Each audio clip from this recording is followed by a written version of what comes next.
ओम जय साईनाथ, जय साईनाथ। आदि न अंत तुम्हारा, तुम्हें श्रद्धा रमन हमारा। ओम साई राम। मैं चैताली साई सरदार सबूरी चैनल से आप सभी भक्तों का स्वागत है। मौत का सफ़र जारी है साई, इसे हारने मत देना। शिरडी का मंदिर खुलने तक मुझे मरने मत देना। आप लोगों का प्यार इतना मिल रहा है हम लोगों को, इसलिए हम लोग बहुत धन्यवाद करते हैं आप लोगों को। और आप लोग हर रोज़ साई सच्चरित्र देख रहे हैं हम लोगों का इस चैनल के माध्यम से, तो देखते जाइए। और एक बात, साई सच्चरित्र अलग अलग लैंग्वेज में आप लोग देख सकते हैं और कह भी सकते हैं। तो आप लोग हर रोज़ साई सच्चरित्र पाठ पढ़िए और इस चैनल के माध्यम से देखिए। ओम साई राम। सच्चिदानंद सदगुरु साईनाथ महाराज जी की जय। मैं बाबा के आज्ञा लेकर फिर साई चरित्र के अध्याय 11 पढ़ रही हूँ। सगुण ब्रह्म श्री साई बाबा डॉक्टर पंडित द्वारा पूजन, हाजिर शिरडी की फालक तुंगी पर नियंत्रण। इस अध्याय में अब हम श्री साई बाबा के सगुण ब्रह्म स्वरूप, उनका पूजन तथा तत्व नियंत्रण का वर्णन करेंगे। सगुण ब्रह्म श्री साई बाबा। ब्रह्म के दो स्वरूप है, निर्गुण और सगुण। निर्गुण निराकार है और सगुण आकार है। यद्यपि वे एक ही ब्रह्म के दो रूप हैं, फिर भी किसी को निर्गुण और किसी को सगुण उपासना में दिलचस्पी होती है, जैसा कि गीता के अध्याय 12 में वर्णन किया गया है।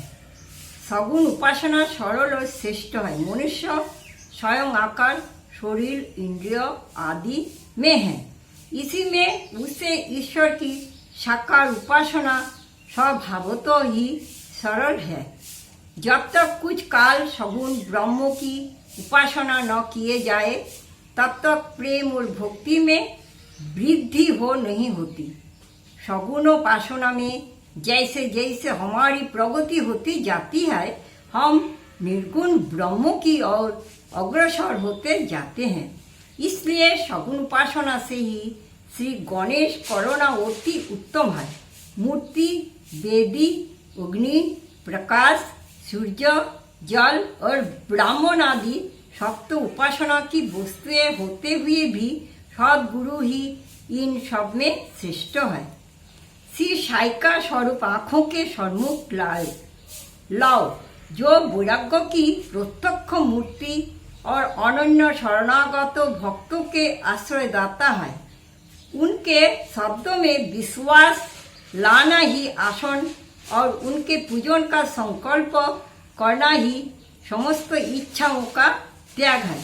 कोई कोई श्री साई बाबा की गणना भगवत भक्तों अथवा एक महाभागवत महान भक्तों में करते थे या करते हैं, परंतु हम लोगों के लिए ये तो वे ईश्वर अवतार है।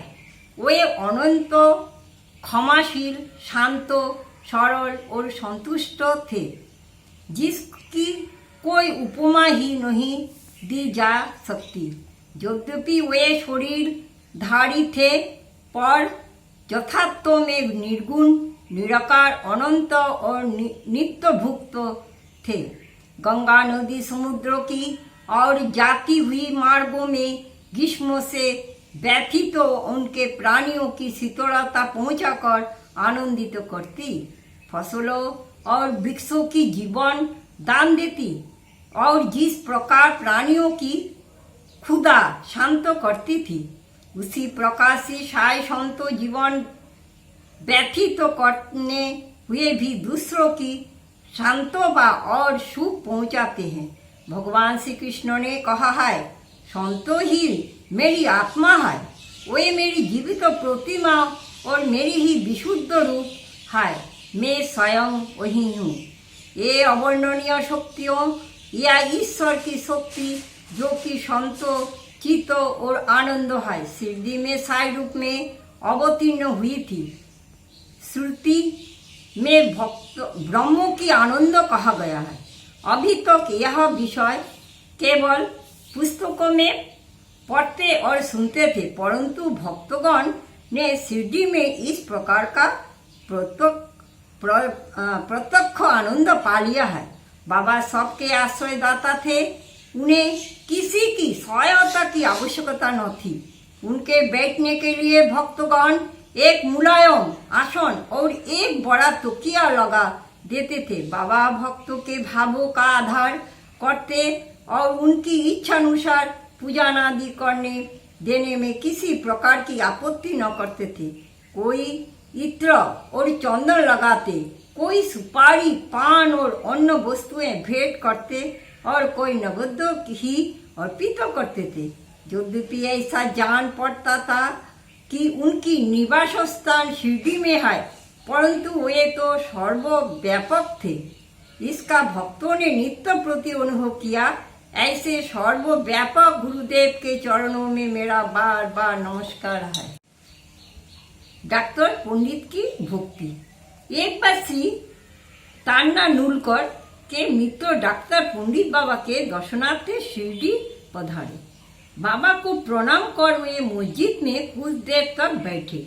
बाबा ने उन्हें श्री दादा भट्टो कैलकर के पास भेजा, जहां पर उनका इच्छा स्वागत हुआ। फिर दादा भट्टो और डॉक्टर पंडित एक साथ पूजन के लिए मस्जिद पहुंचे। बाबा भक्तों ने बाबा का पूजन किया। बाबा का पूजन तो प्राय सभी किया करते थे, परंतु अभी तक उनके शुभ मस्तक पर चंदन लगाने का किसी ने भी साहस नहीं किया था। केवल एक मल्लाल साप्ती ही उन्हें गले में चंदन लगाया करते थे। डॉक्टर पंडित ने पूजन की थाली में से चंदन लेकर बाबा के मस्तक पर त्रिपुंडाकार लगाया। लोगों ने महान आश्चर्य से देखा कि बाबा ने एक शब्द भी नहीं कहा। संध्या समय दादा भट्टो ने बाबा से पूछा, क्या कारण है कि आप दूसरों को तो मस्तक पर चंदन नहीं लगाने देते, परंतु डॉक्टर पंडित को आपने कुछ भी नहीं कहा। बाबा कहने लगे, डॉक्टर पंडित ने मुझे अपने गुरु श्री रघुनाथ महाराज धोपेश्वरकर, जो कि काका पुराणिक के नाम को प्रसिद्ध है, के ही समान समझा और अपने गुरु को वे जिस प्रकार चंदन लगाते थे उसी भावना से उन्होंने मुझे चंदन लगाया। तब मैं कैसे रोक सकता था? पूछने पर डॉक्टर पंडित ने दादा भट्टो से कहा कि मैंने बाबा को अपने गुरु काका पुराणिक के समान जानकर ही उन्हें त्रिपुंडा का चंदन लगाया है, जिस प्रकार मैं अपने गुरु को सैदब लगाया करता था। यद्यपि बाबा भक्तों को उनकी इच्छानुसार ही पूजने करने देते थे, परंतु कभी कभी तो उनका व्यवहार विचित्र ही हो जाता करता था। जब कभी वे पूजन की थाली फेंक कर रुद्रावतार धारण कर लेते, तब उन्हें समीप जाने का साहस किसी को न हो सकता था। कभी वे भक्तों को झिड़कते और कभी मोम से भी नरम होकर शांति तथा क्षमा की मूर्ति से प्रतीत होते थे। कभी कभी वे क्रोधावस्था के कंपायमान हो जाते और उनके लाल नेत्र चारों ओर घूमने लगते थे। तथापि उनके अंतकरण में प्रेम और मातृ स्नेह का स्रोत बहा ही करता था। भक्तों को बुलाकर वे कहा करते थे कि उन्हें तो कुछ ज्ञात ही नहीं है कि वे कब उन पर क्रोधित हुए। यदि यह संभव हो कि समुद्र नदियों को लौटा दे, तो वे भक्तों के कल्याण की भी उपेक्षा कर सकते थे। वे तो भक्तों के समीप ही रहते हैं और सब भक्त उन्हें पुकारने हैं तो वे तुरंत ही उपस्थित हो जाते हैं। ये तो सदा भक्तों के प्रेम के भूखे हैं। हाजी सिद्दीक फाल्के। यह कोई नहीं कह सकता था कि अब श्री साईं बाबा अपने भक्तों को अपना कृपा पात्र बना लेंगे। यह इनकी इच्छा पर निर्भर था। हाजी सिद्दीक फाल्के की कथा इसी का उदाहरण है। कल्याण निवासी एक जवान जिनका नाम सिद्दीक फालिक था, मक्का शरीफ का हजे करने के बाद शिरडी आए। वे चाउरी में उत्तर की और रहने लगे। वे मस्जिद के सामने खुले आंगन में बैठा करते थे। बाबा ने उन्हें 9 माह तक मस्जिद में प्रविष्ट होने की आज्ञा न दी और न ही मस्जिद की सीढ़ी चढ़ने दी। फाल्के बहुत निराशा हुए और कुछ निर्णय न कर सके कि कौन सा उपाय काम में लाए। लोगों ने उन्हें सलाह दी कि आज्ञा न त्यागो, सामा श्री साई बाबा के अंतरंग भक्त है, तुम उनके ही द्वारा बाबा के पास पहुंचने का प्रयत्न करो। जिस प्रकार भगवान शंकर के पास पहुंचने के लिए नंदी के पास जाना आवश्यक होता है, उसी प्रकार बाबा के पास भी क्षमा के द्वारा ही पहुंचना चाहिए। फाल्के को एक विचार उचित प्रतीत हुआ और उन्होंने सामा से सहायता की प्रार्थना की। सामा ने भी आश्वासन दे दिया और अवसर पाकर वे बाबा से इस प्रकार बोले कि बाबा, आप उसे बूढ़ा हाजी को मस्जिद में किस कारण नहीं आने देते? उनके भक्त स्वेच्छापूर्वक आपके दर्शन को आया जाया करते हैं, कम से कम एक बार तो उसे आशीष दे दो। बाबा बोले, सामा, तुम अभी नादान हो। यदि फकीर अल्लाह नहीं आने देता है तो मैं क्या करूं? उनकी कृपा के बिना कोई भी मस्जिद की सीढ़ियों नहीं चढ़ सकता। अच्छा, तुम उससे पूछो कि क्या वो बारबी कुएं की निचली पगडंडी पर आने को सहमत है? सामा सकारात्मक उत्तर लेकर पहुंचे। फिर बाबा ने पुनः सामा से कहा कि उससे फिर पूछो कि क्या वह मुझे 4 किस्तों में 40,000 रुपये देने को तैयार है। फिर सामा उत्तर लेकर लौटे कि आप कहें तो मैं 40 लाख रुपए देने को तैयार हूँ। मैं मस्जिद में एक बकरा हलाल करने वाला हूँ। उससे पूछो कि उसे क्या रुचिकर होगा, बकरे का मांस, नांदो या अंडकोश। सामा यह उत्तर लेकर लौटे कि यदि बाबा के भोजन पात्रों में से एक ग्रास भी मिले जाए तो हाजो अपने को सौभाग्यशाली समझेंगे।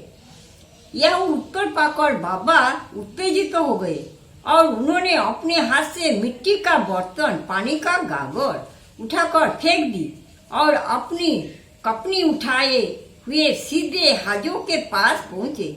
वे उनसे कहने लगे कि बैठो ही नमाज क्यों पढ़ते हो? अपनी श्रेष्ठता का प्रदर्शन क्यों करते हो? यह वृद्ध हाजियों के समान वेशभूषा तुमने क्यों धारण की है? क्या तुम कुरान शरीफ का इसी प्रकार पठन करते हो? तुम्हें अपने मक्का हज का अभिमान हो गया है, परंतु तुम मुझसे अनभिज्ञ हो। इस प्रकार डांट सुनकर हाजी घबरा गया। बाबा मस्जिद को लौट आए और कुछ आलुओं की टुकड़ियों खरीद कर हाजी के पास भेज दी। वे स्वयं भी हाजी के पास गए और अपने पास से 44 रुपये निकाल कर हाजी को दिए। इसके बाद से ही बाबा हाजी से प्रेम करने लगे तथा अपने साथ भोजन करने को बुलाने लगे। अब हाजी भी अपनी इच्छा अनुसार मस्जिद में आने जाने लगे। कभी कभी बाबा उन्हें कुछ रुपए भी भेंट में दे दिया करते थे। इस प्रकार हाजी बाबा के दरबार में सम्मिलित हो गए। बाबा का तंबों पर नियंत्रण। बाबा के तत्व नियंत्रण की 2 घटनाएं के उल्लेख के साथ ही यह अध्याय समाप्त हो जाएगा। 1 नंबर, एक बार संध्या समय शिरडी में भयानक ज्ञाबात आया। आकाश में घनी और काले बादल छाए हुए थे। पवन झोंक रहा था, बादल गरज रहे थे और बिजली चमक रही थी। मूसलाधार वर्षा प्रारंभ हो गई। जहां देखो वहां जल ही जल दृष्टिगोचर होने लगा। सब पशु पक्षी और शिरडीवासी अधिक भयभीत होकर मस्जिद में एकत्रित हुए। शिरडी में देवियों तो अनेक है, परंतु उस दिन शरणार्थी कोई न आए, इसलिए सभी ने अपने भगवान साई से, जो भक्ति के ही मुख्य थे, संकट निवारण करने की प्रार्थना की। बाबा की भी दया आ गई और वे बाहर निकल आए। मस्जिद के समीप खड़े होकर उन्होंने बादलों की और दृष्टि कर गरजते हुए शब्दों में कहा कि बस शांत हो जाओ। कुछ समय के बाद ही वर्षा का जोर कम हो गया और पवन मंद पड़ गई तथा आंधी भी शांत हो गई। आकाश में चंद्रदेव उदित हो गए। तब सब लोग अति प्रसन्न होकर अपने अपने घर लौट आए। 2 नंबर, एक अन्य अवसर पर मध्याह्न के समय धुनी की अग्नि इतनी प्रचंड होकर जलने लगी कि उसकी लपटें ऊपर छत तक पहुंचने लगी। मस्जिद में बैठे हुए लोगों की समझ में न आता था कि जल डाल कर अग्नि शांत कर दे अथवा कोई अन्य उपाय काम वे लाए। बाबा से पूछने का साहस भी कोई नहीं कर पा रहा था, परंतु बाबा शीघ्र परिस्थिति को जान गए। उन्होंने अपना सटका उठाकर सामने के स्तंभों पर बलपूर्वक प्रहार किया और बोले, नीचे उतरो और शांत हो जाओ। सटके की प्रत्येक ठोकर पर लपटें कम होने लगी और कुछ मिनटों में ही धुनी शांत और यथापूर्वक हो गई। श्री साई ईश्वर के अवतार है, जो उनके सामने नत होकर उनके शरणागत होगा, उस पर वे अवश्य कृपा करेंगे। जो भक्त इस अध्याय की कथा तो प्रतिदिन श्रद्धा और भक्तिपूर्वक पठन करेगा, उसका दुख से शीघ्र ही छुटकारा हो जाएगा। केवल इतना ही नहीं, वरुण उसे सदैव श्री साई चरणों का शरण बना रहेगा और उसे अल्पकाल में ही ईश्वर दर्शन की प्राप्ति होकर उसकी समस्त इच्छाएं पूर्ण ही जाएगा और इस प्रकार वह निष्काम बन जाएगा। ओम श्री सद्गुरु साईनाथ महाराज जी की जय।